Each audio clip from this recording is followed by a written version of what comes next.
Buenos días.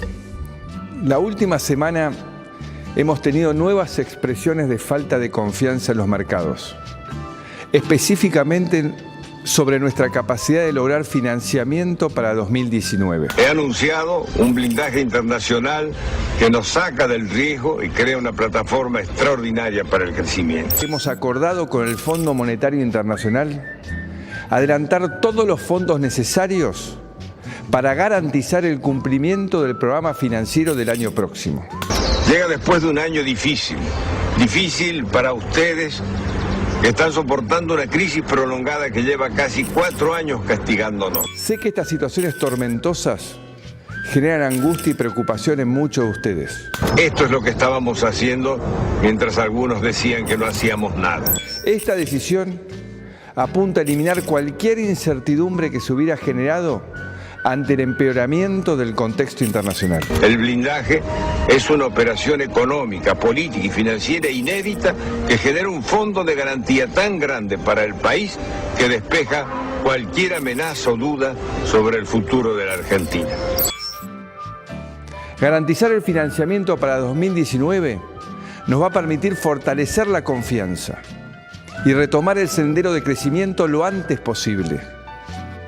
De nuestra parte, acompañaremos este apoyo con los esfuerzos fiscales necesarios, trabajo en el que venimos avanzando muy bien. Cariños a Laura y a toda tu familia y a toda la gran familia de esta audiencia de Telenoche, que realmente es una audiencia vasta, importante. Hago el topollillo como Riquelme, a ver.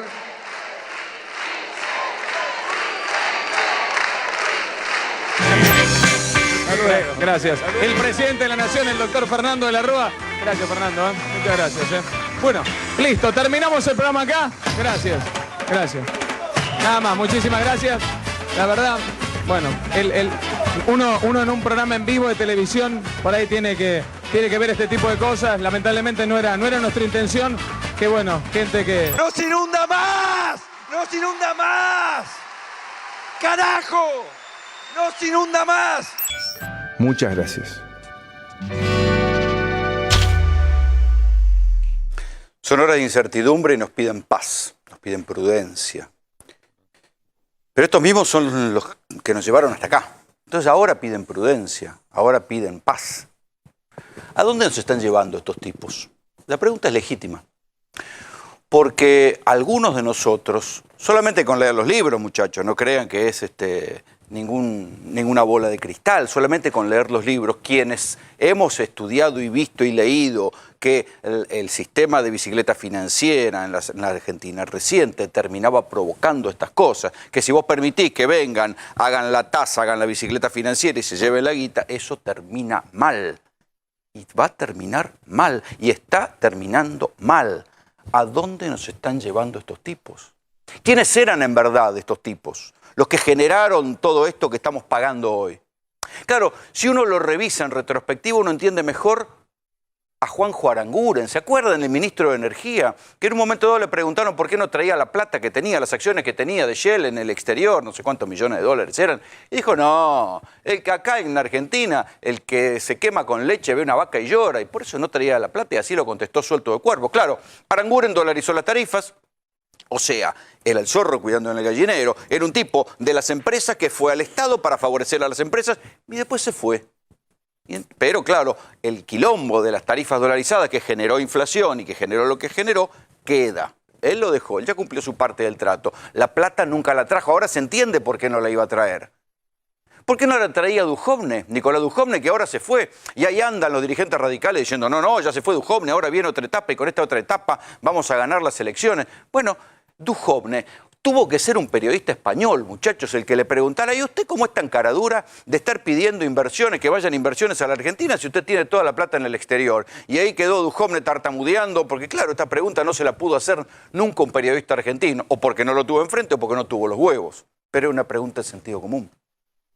Ahora se ve cómo y para qué estaba Luis Caputo, el famoso Toto Caputo, ¿se acuerdan? El Messi de las finanzas, según decía el jefe de gabinete Marcos Peña, claro, el Messi de las finanzas para los fondos amigos. Para él mismo tenía un fondo de inversión y entonces sus amigos, los fondos de inversión, solo en la gestión de Caputo, se llevaron, creo que eran $22.000 que entraban del préstamo del FMI y salían por otra puerta, mejor, no era el préstamo del FMI, salían con las reservas y después salió también parte del préstamo del FMI. Esa plata fue el rescate para que los fondos de inversión pudieran, que ya habían hecho la visibilidad financiera durante un par de años, pudieran sacar la plata para afuera. Él era el garante de la salida de la guita. Y estos mismos tipos son los que ahora dicen, no, hay que tener prudencia. Cuando están a punto, cuando ya empezaron a cagar a las empresas, cuando ya empezaron a cagar a los tenedores de letras, con la palabra el reperfilamiento, ¿sí? Ahora dicen, no, hay que tener prudencia, qué sé yo. Claro, ahora están cagando a los que pueden cagar, a los otros los dejaron salir la plata para afuera. ¿Cómo es posible entonces, si no querían la fuga de divisas, cómo es posible que nunca cerraron la cuenta capital? ¿Qué quiere decir esto? A la Argentina, cuando asumió Macri, se abrió la cuenta capital. Uno podía traer la plata, hacía cualquier negocio y se la volvía a llevar. Hasta en los tiempos de la Baña había, o sea, la Baña Duhalde, había una necesidad de que por lo menos el que traía la guita a la Argentina, sobre todo la plata financiera, estuviera un año acá trabajando y recién después podía hacer remesa de utilidades. Acá no, la guita entraba por un lado y salía. Cuando hicieron el famoso investment grade, ¿se acuerdan del investment grade de Morgan Stanley? Que esto nos iba a hacer entrar en el primer mundo, nos iba a conectar con las finanzas internacionales, iba a venir otra vez la lluvia de inversiones. Creo que fue la tercera o cuarta lluvia de inversiones que nunca se produjo. Ese investment grade, ¿qué era lo que decía? Que la guita podía entrar y salir. Aún hoy no le pidieron a los agroexportadores que liquiden rápido las divisas. Ahora, recién esta semana, les dijeron, bueno, muchachos, traigan la guita, pero les permitió Sturzenegger en su momento que dejaran la plata fuera hasta 10 años antes de traerle y liquidarle a la Argentina. Vinieron a esto, vinieron a permitir la fuga de divisas. Son ellos los que estaban ahí garantizando que la guita que entraba saliera por otro lado. Y ahí fue a parar la deuda que después vamos a terminar pagando todos nosotros. No se convirtió en obras, no se convirtió en mejoras, no se convirtió en lo que hace uno cuando toma una deuda. Uno a nivel micro, ¿qué hace? Pide plata, se compra una casa, se compra un auto, no se la timbea para regalárselas a los amigos. Esto fue lo que le dijo el candidato Alberto Fernández al Wall Street Journal, con un ojo puesto en el FMI. Le dijo, ustedes le prestaron plata a un gastador compulsivo y así se fue la plata. Es una mirada idealista. A mí me inquieta que hay algunos medios especializados que están diciendo que Alberto Fernández se está reuniendo con Toto Caputo, que fue el garante de la salida de la guita que estaba en las reservas, vendiendo dólares baratos para que se la pudieran llevar para afuera. Es inquietante. ¿Para qué se reúne Alberto Fernández con Caputo? Yo no lo tengo claro, para mí me parece un misterio. Pero son ellos los que vinieron a hacer esto.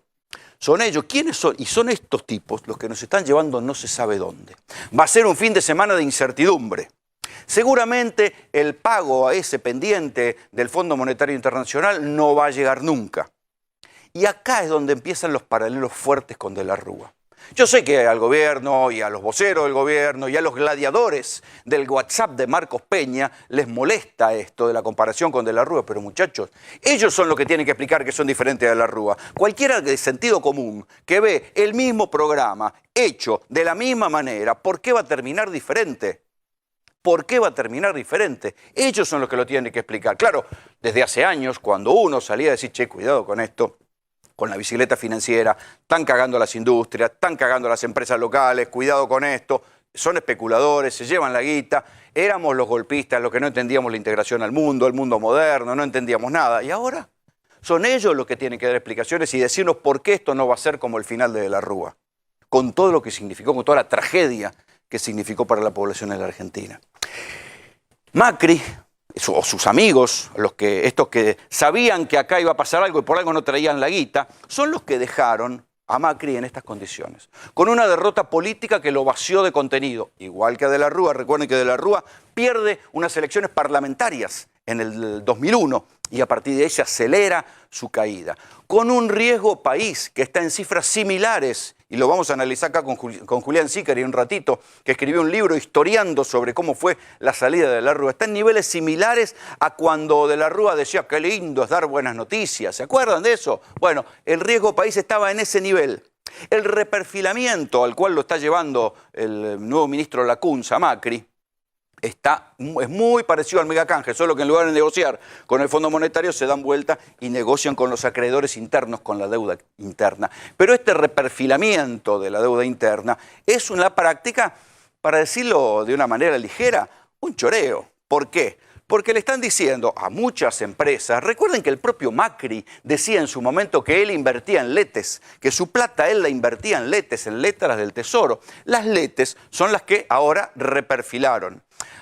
¿Cómo funcionaba esto? Si uno tenía el giro comercial de una empresa, grande, chica, una pyme, qué sé yo, le sobraba una guita, para que no se la devorara la inflación, la ponían letes. Eso se podía retirar antes que un plazo fijo, en el momento que querían, si tenían que pagar sueldo. Era una cobertura elemental que hacían las empresas contra el corte de la cadena de pagos. ¿Cómo terminó esto? Que ahora el gobierno dice, no sabe qué, esas letes que usted tenía, vamos a ver cómo se las pagamos.